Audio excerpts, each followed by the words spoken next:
नमस्कार मित्रमैत्रिणींनो, आज मी तुम्हाला अशी एक गोष्ट सांगणार आहे.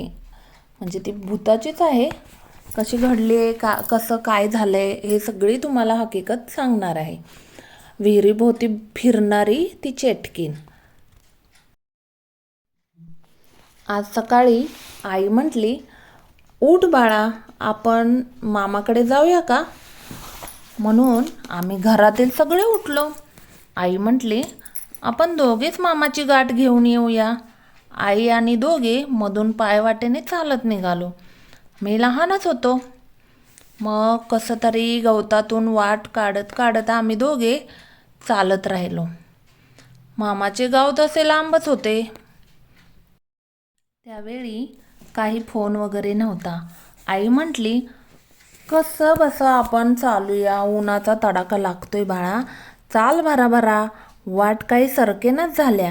घरापासून 1 किलोमीटर चालत आलो तर पुढे काही वाटच सरकेना. असं वाटलं किती मामाचं गाव लांब आहे, पहिल्यांदा आलोय की काय असं वाटत होतं. तर अचानक माझं चालता चालता एका उतार्याकडे लक्ष गेलं. म्हणजे तो कुणी ठेवला, काय झालं हे मला काही कळलं नाही आणि मला ते समजतही नव्हतं. मी म्हटलं, हे लिंबू चिरून कुणी ठेवला असेल आई, ते एक नारळ असा फोडून कुणी ठेवला असेल. म्हणून आईला मी विचारलं. आई म्हटली, तू चाल भराभरा, तुला काय करायचंय, तू कशाला लक्ष देतोयस तिकडं, तू त्याच्यावरून ओलांडून येऊ नको. पुढं गाव आम्हाला एक असं लागलं, जवळच असं गाव आलं एक. गावात असं उन्हाच्या तडाक्यात दिवसाचं बाहेर कुणीच दिसत नव्हतं. म्हणून मला तर खूप तहान लागलेली. आई म्हटली, चल बाळा पटकन. अरे चाल चाल बाबा, तू काय लहान राहिलायस तर कडीव घ्यायला तुला अजून खूप चालायचं आहे. तिचा तो पदर धरून मी चालत राहिलो. मग तिथून त्या गावात बाहेर पडल्यावर एक अशी डोंगरवाट लागली. ती मामाचं घर डोंगरवाटाच्या असे कोपऱ्यावरून, म्हणजे असं वाटलं मामाचं घर अजून किती लांब राहिलंय. छोटंसं दिसतंय लांबून, छोटंसं गाव दिसतंय ते. मग मामाचं घर असं चालत चालत असं वाटलं, येतंय का जवळ, येतंय का. आईला सारखा प्रश्न विचारायला लागलो. आई म्हणली, नको बाळा, असं चाल हळूहळू, कसा चालतोय, पटकन चाल ना, म्हणजे लवकर येईल मामाचं गाव. मग तसं आम्हाला रात्र झाल्यासारखंच वाटलं. एवढं लांब कसं काय त्याचं गाव आहे, गाड्या नाही, घोड्या नाही, काय नाही इकडं. पहिलं कसं सायकलीवरून माणसं हे करायचेत, म्हणजे जाणं येणं करायचेत किंवा बैलगाडीतून. मग असं आहे त्या गावात एक शिरल्यावर, असं छोटंसं ते गाव होतं ना, त्या गावात शिरल्यानंतर कुणाचा तरी आवाज असा घुमू लागला. कोण आहे असं मी आईला विचारू लागलो. अचानक मागून असा वारा सुटला.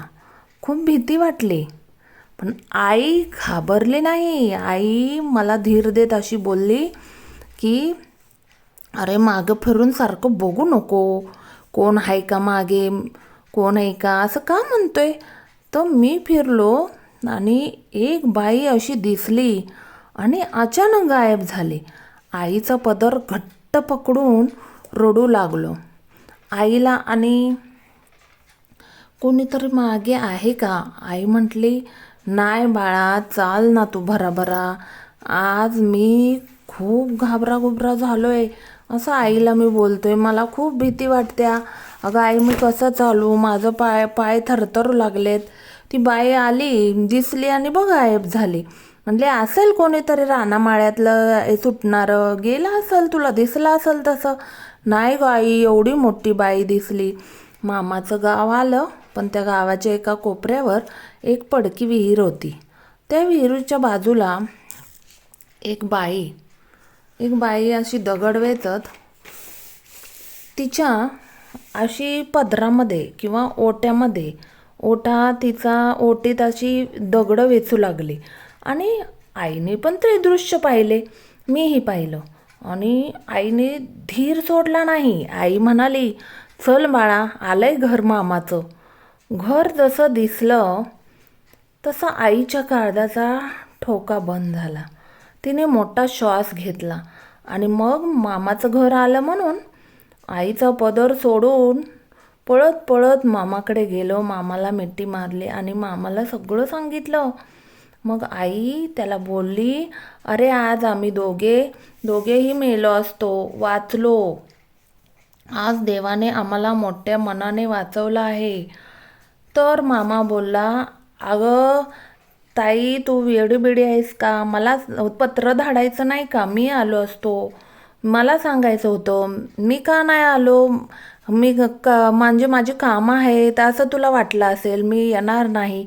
असं नाही, मी आलो असतो तुझ्यासाठी.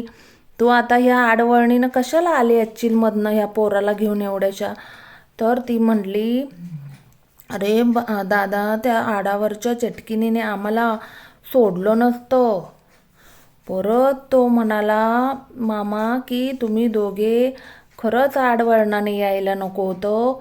परत मला पत्र धाडलं असतं, काय केलं असतं तर मी आलो असतो. माझी कशाला तुम्ही काळजी केली असती? कशाला काळजी करत होता? माझं मी बघितलं असतं काय करायचं ती. असं मामा काही बोलू लागला. परत मामा बोलला, हातपाय धुवून घ्या, म्हणजे आपण चहा पाण्याचा बेत तोपर्यंत मामीला टाकायला सांगितला. मग आम्ही हातपाय धुवायला जाऊन आलो घरामध्ये. तर अशा खिडक्या वाजायला लागल्या. वाजता वाजता खिडक्यांच्या असं एकदम हे झालं की धड धड धड आवाज येऊ लागला. आई म्हटली, ए बाबा, हिथं पण ही बाई आली वाटतं. अरे बघ बघ कुठं बसल्या का?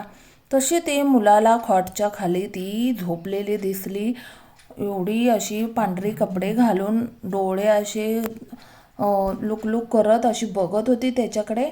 पण आईला काय वाटलं की हा काहीतरी वेगळं सांगतो, आम्हाला का नाही दिसत? मग आम्हाला ओरडून ते मुलगा सांगू लागला.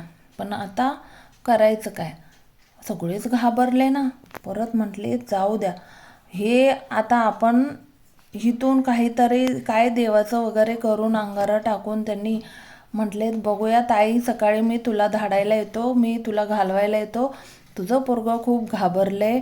मग त्याच्या अंगावरून मीठ मिरच्या लिंबू असा उतारा करून त्या मामाने बाहेर टाकला. आणि मामाने बाहेर टाकल्यानंतर मग त्याला चैन पडला. नंतर तो झोपला, निवांत झोपला. सकाळी उठल्यानंतर मामा म्हणू लागला, चला आता तुम्ही खूप भयभीत झालाय, काल खूप घाबरलेला, आता मी येतो तुम्हाला घालवायला. त्यामुळे असं काही नवीनच नाही की प्रत्येकाच्या हे आयुष्यात घडावं किंवा हे घडलं असेल असं तर काही नाही. पण हे अशी गोष्ट आहे की कुठे कुठे असे स्थान असतात किंवा कोणत्या कोणत्या ठिकाणी अशी हे असतात, चांगले चांगले रस्ते किंवा चांगले हे वातावरण नसतं किंवा असं काही घडलेलं असतं, काही प्रसंग असतात तिथले. त्यामुळे झपाटलं किंवा म्हणतात ना, लोकांना काहीतरी बाधा झाली, कसले तरी भूतानं चटकीनं त्या पछाडले, म्हणजे बऱ्याच काही गोष्टी बोलतात. तसंच इथे झालं. आई आणि दोघे मुलगा परत सकाळी उठून ते मामा त्यांना पोचवायला आला. मग असं काही वेळ कोणावर अशी येऊ नये. आणि तशी जर कोणावर वेळ आली तर त्यांनी हे असं हे दृश्य मोठ्या माणसाला सांगावं, लहान मुलांच्या बाबतीत असं घडलं तर. आणि हे असं कोणासोबत म्हणजे आमच्याबरोबर घडलं असं म्हणूनच नाही की बाकी कोणावर घडलं तर ही असं म्हणजे घडलं तर काय होईल, त्याचा परिणाम काय होतील हे सगळ्यांना माहिती असावं म्हणून ही आज मुद्दाम तुम्हाला गोष्ट सांगण्यात आली आहे.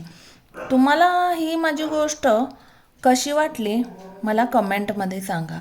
ही अशी चटकिनीची गोष्ट तुम्हाला भयभीत केलेली किंवा भयभीत झाल्यासारखं वाटतंय का, हेही सांगा मला.